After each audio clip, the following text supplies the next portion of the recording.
उत्तर प्रदेश के पूर्व मुख्यमंत्री अखिलेश यादव ने समाजवादी पार्टी कार्यालय पर प्रेस कॉन्फ्रेंस की।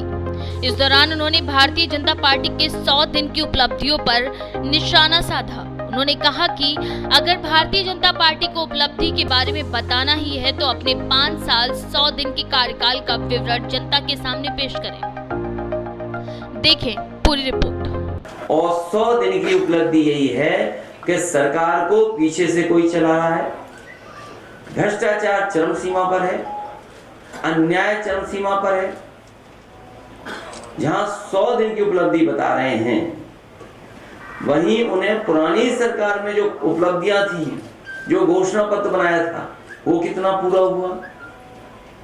अखिलेश जी, आप पूर्व मुख्यमंत्री हैं, आप भी जानते हैं कि कौन पीछे कौन आगे चलाता है, तो पीछे से कौन चला रहा है? अब उनका जो पत्र आया तो ये तो वही बता पाएंगे कि किसके कहने से ट्रांसफर हुए हैं। लगता है सरकार में कुछ ऐसी ताकतें हैं जो पीछे से ऑपरेट हो रही हैं।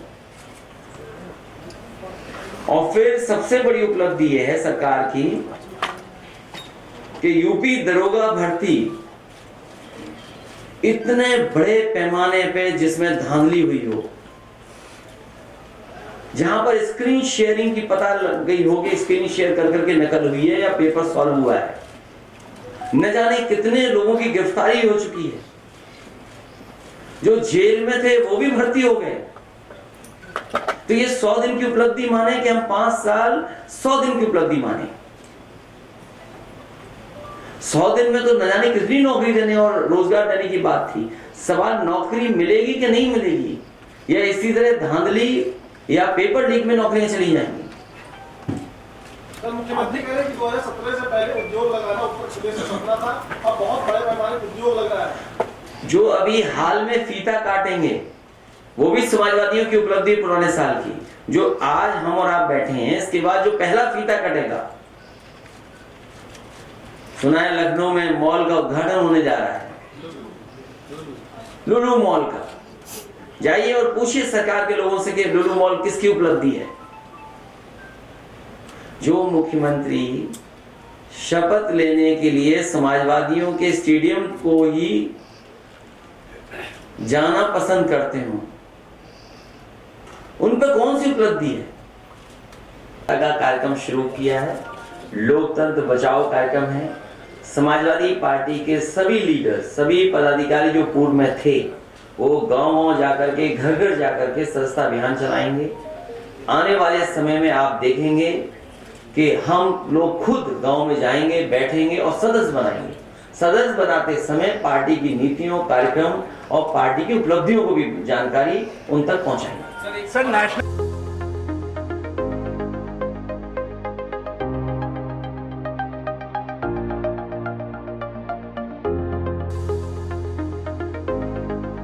सर, आपके सहयोगी किसी को नौकरी देने के लिए क्या जातीय जनगणना की आवश्यकता जरूरी होती है? गठबंधन से बाहर करेंगे। ये सवाल अच्छा भी और बुरा भी है आपका। जी, मैं समझ सकता हूँ। जातीय जनगणना इसलिए होनी चाहिए जी, कि कई बार बहुत आरोप लगते हैं दूसरे लोगों पर, और हर समाज के अंदर भेदभाव पैदा कर रहे हैं लोग कि आप आबादी में इतने, आपका हक छीना जा रहा है, कोई कह रहा है किसी का हक छीना जा रहा है। इसीलिए समाजवादी पार्टी का मानना है, और इस पर कई बार कई मौकों पर बहस हो चुकी, लोकसभा में भी बात रखी जा चुकी है, सुप्रीम कोर्ट तक बातें कही हैं। समाजवादी पार्टी का मानना है कि जातीय जनगणना होनी चाहिए। सरकार को काम करने का, नीतियां बनाने का और उन तक उपलब्धियां पहुंचाने में आसानी होगी। सर, जब चुनाव आता है तभी ये मुख्य रूप से जातीय जनगणना के कार्ड आज तो दिए जाते चुनाव हैं। नहीं है। अभी सर चुनाव नहीं है, लेकिन आने वाले की तैयारियां तो सभी पार्टियां कर रही हैं। सर, अभी चुनाव नहीं है। समाजवादी पार्टी का मानना है कि जातीय जनगणना होनी चाहिए, और हमने तो अपने घोषणा पत्र में और कई मौकों पर कहा कि सरकार बनने के 3 महीने के बाद जातीय जनगणना होगी। जब बड़े बड़े डेटा सेंटर बन रहे हैं, कल को सवाल आपको एक बार सरकार ने एक बार इस बात की गिनती कराई थी कि क्लास 3, क्लास 4 में किस जाति के लोग कितनी नौकरी में हैं, लेकिन सरकार ने कभी वो आंकड़े नहीं पेश किए। तो आज मैं मांग करता हूं, वो हमारे पत्रकार साथी भी कुछ ऐसे सवाल पूछ रहे थे और आप भी हैं, कि जो जातीय जनगणना हुई थी और नौकरी में कितने कितने हैं क्लास 3, क्लास 4 में, वो आंकड़े सरकार क्यों नहीं देती है? दे सरकार आंकड़े में। इसलिए सरकार जानबूझ करके ध्यान हटाने के लिए समय समय पर मुद्दे लाती है। जो बुनियादी मुद्दे हैं उन मुद्दों पर लगातार समाजवादी पार्टी जनता में रहेगी और करेगी। मैं उसके पक्ष में नहीं हूँ। सरकार जो फौज की नौकरी परमानेंट नौकरी होनी चाहिए, जो पहले व्यवस्था चल रही थी वही व्यवस्था होनी चाहिए। और उसमें मैंने सुझाव भी दिया था कि कॉर्पोरेट टैक्स अगर आप बढ़ा दें तो आपको बजट की भी जरूरत नहीं पड़ेगी। एक साल मौजूदा संख्या अभी हमारे जानकारी में नहीं है, पूरा हम डेटा आपको दे देंगे। क्योंकि पिछली बार जो सदस्यता का चला था अभियान, उसमें बहुत सारे सदस्य हमारे कोई डिजिटली हमने नहीं किया था, केवल गिनती कर करके रख लिया था। इस बार पूरा डिजिटलाइज कर करके आपको डेटा दे देंगे। इसलिए मैंने कहा कि अगर आप ये भी जानना चाहोगे कि किस एज ग्रुप का बना, तो कोशिश करेंगे वो भी आपको बता दें। ये हमारी आपकी, क्योंकि आज जब लखनऊ के लोग बने हैं, मेरे बाएं से लेकर के दाईं तरफ जितने लोग बैठे हैं ये चुनाव लड़े हैं। मान लीजिए हमारे बगल में सोनी नगर लड़े, 1 लाख लगभग वोट मिला है इनको। गोमती यादव 1,24,000 वोट पाए, नहीं जीत पाए। तो इन्हीं को जिम्मेदारी दे रहे हैं और इसके साथ साथ संगठन बन जाएगा, संगठन को भी जिम्मेदारी लगातार मिलेगी। इसलिए सदस्यता बड़े अभियान में चलेगी।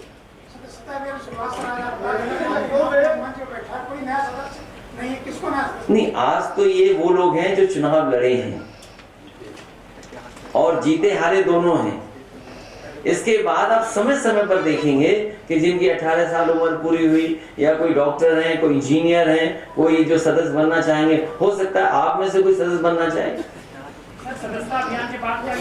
तो ये एक लगातार चलने वाला कार्यक्रम है, वो चलता है। मैं भी निकलूंगा और जगह जगह गांव जाऊंगा, चिन्हित करके गांव जाएंगे, जिससे कि गांव तक हमारे लीडरशिप जाए और सदस्य बनाए।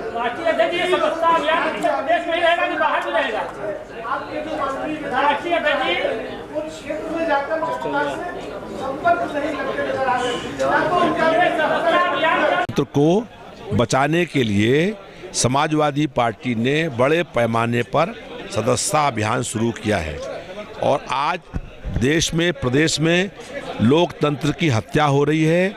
आज से 48 साल पहले इस देश में आपातकाल लगा था और पूरा देश जेलखाना बन गया था और हम आपातकाल में 20 महीने लगातार जेल के अंदर बंद रहे थे। हम लोकतंत्र सेनानी हैं और जो हालात आज से 48 साल पहले थे आपातकाल में, आज वही हालात हो गए हैं और आज फिर से देश में लोकतंत्र की हत्या करने का प्रयास हो रहा है और तानाशाही और दमन के माध्यम से जुल्म करके ये सरकार चल रही है। इसलिए लोकतंत्र को बचाने की आज जिम्मेदारी समाजवादी पार्टी के साथ पास है और अखिलेश यादव जी लोकतंत्र को बचाने की ये लड़ाई लड़ रहे हैं। उसी के तहत सदस्यता अभियान जो है बहुत बड़े पैमाने पर शुरू होगा।